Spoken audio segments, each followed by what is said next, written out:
তারপর চিরতরে হব ক্ষান্ত, আল্লাহর দেয়া পথে হবে পান্থ।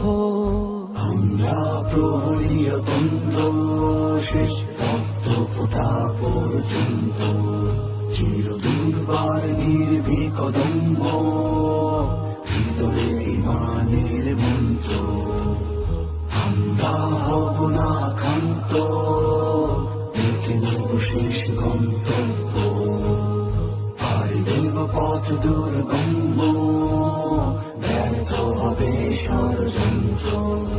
এটা সম্মুখ সমরের পথ, এটা রক্তে আগুন প্রজ্বলন, এটা তীব্র দ্রোহের রণজঙ্গ, এটা শত্রু টুটির চাপাকন, এটা বজ্র কঠিন মনোবল, এটা দীপ্ত সাহস রাখা